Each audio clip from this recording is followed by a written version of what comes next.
Hey, welcome to another episode of Chad's Beer Reviews. Continue with the BJCP style guidelines. We are still on 21B, specialty IPA, and we are doing another sub style that should have been included in the 2015 guidelines but weren't. I don't know why, but the session IPA was definitely around in 2015. And for that, I've got this brand new Sierra Nevada Experimental Hop Session IPA. So this should count twice because it's an experimental hop and it's a session IPA. So it would definitely fall under style 21A or 20. I'm sorry, 21B specialty IPA. So again, I'll put the whole overview to the style right here. We've gone over we've read this whole thing in the last 2 or 3 reviews. So pause and read if you want. But what I'm more interested in is the entry instructions, which I didn't go over in the last 2 reviews. So first sentence, entrant must specify a strength, session, standard, or double. If no strength is specified, standard will be assumed. See, that's interesting because back then they at least recognized that session IPA was a thing because they mentioned it here as, session, standard, or double. But why they didn't just make a session IPA style guideline, I don't know.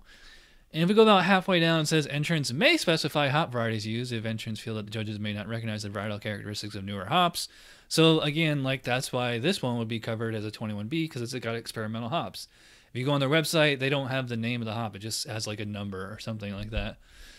And if we drop all the way down to the bottom, you'll see it says strength classification, session, standard, double, and it has the ABV range and all that stuff. So, yeah, so let's just jump right into the session IPA, and we're just gonna go again by 21B spec. So, yeah, definitely very hoppy smelling. I'm getting kind of a grassy, kind of herbal kind of thing. It's not super hoppy. It's about like at like a pale ale kind of a hop aroma.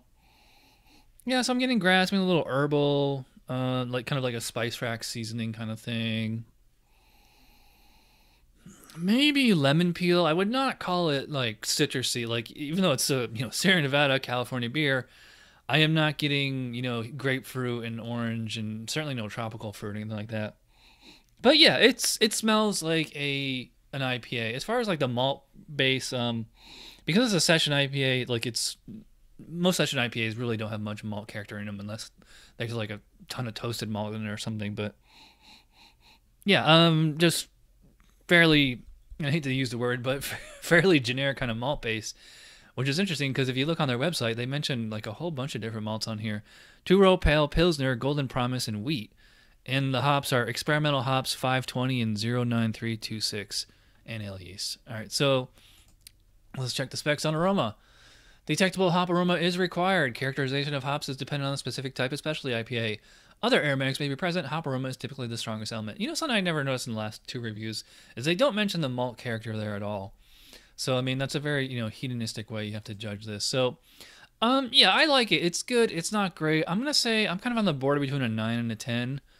And I think the last few reviews have been very generous. I'm going to be a little more stingy today. So, all right. So appearance, classic IPA. Although it's a little bit more pale, a little more yellow than most. It's not orange.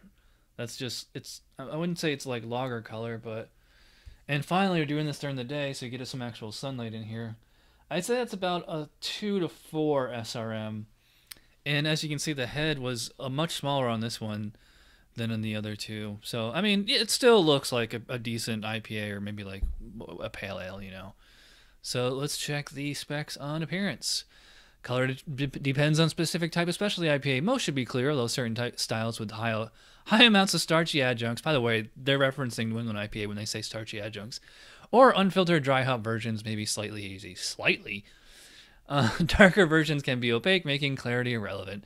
Good persistent headstand with color dependent on the specific type of specialty IPA. So, yeah, it's slightly hazy, but it's an IPA. It's very rare you see a crystal clear, Kolsch clarity on an IPA, no matter what style it is. So, yeah, I'm gonna go full 3 out of 3 in appearance. Flavor, well, I haven't had this one yet, so this is the experiment. Cheers.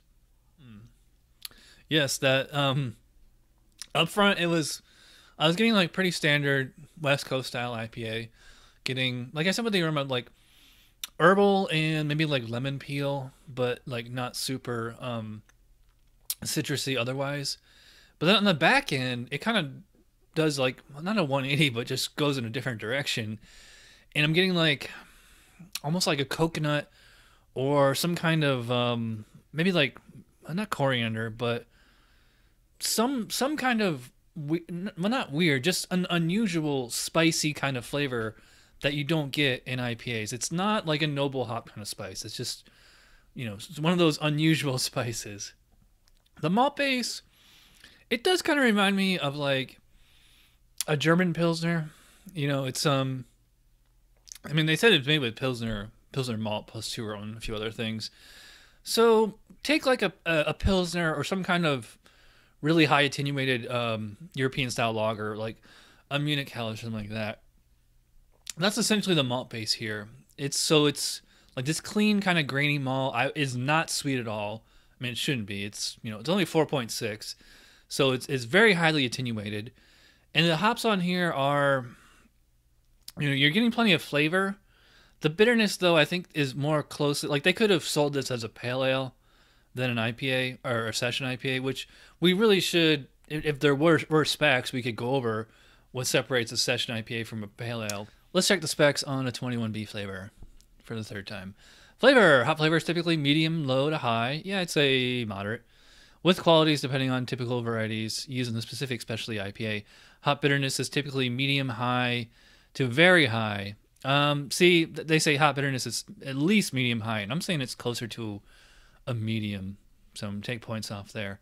Malt flavor generally low to medium. Okay, so yeah, malt flavor. I don't know if I'd say low outright, but it's certainly lower. Commonly will have a medium dry to dry finish. True. Some clean alcohol flavor can be noted in stronger versions, but various types of specialty IPAs can show additional malt and yeast characteristics depending on the type. I am not getting any yeast character on here. I'm kind of on the border between a 13 and a 14. I'll go 14. Actually, no, I'm going to go 13. All right, 13. Mouthfeel.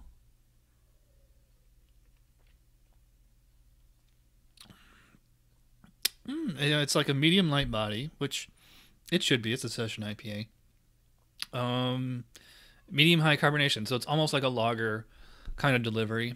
As far as aftertaste, it's actually a pretty clean aftertaste. That's like a key ingredient or a component of a session IPA is that you should get lots of hops while it's in the mouth, and then they should just wash away clear.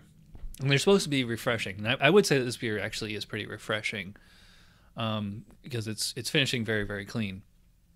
And it's only 4.6, and it certainly drinks like a beer that light. Actually, it feels like a little bit lighter, like maybe 4 to 4.2, but I'm really splitting hairs here. So let's see what the mouthfeel is on a 21B. Mouthfeel, smooth. Medium light to medium bodied mouthfeel, true. Medium carbonation, true. Some smooth alcohol warming can be sensed in stronger version. Well, there's definitely no alcohol in here. It's only 4.6. So yeah, as the mouthfeel delivery whole thing for a session IPA, it's really good. I'm gonna go 4 out of 5. I wouldn't say it's perfect. Overall, I think I'm gonna say about a 7, as both a specialty IPA and a session IPA. I've had much better session IPAs than this. That is a total score of 36 out of 50. I agree. Like it's a good experimental hop beer. It's a good session IPA. It's a good specialty IPA. It is not a great example of any of the three. All right, so I am rambling. Thanks for watching. I'll see you guys next time. Cheers.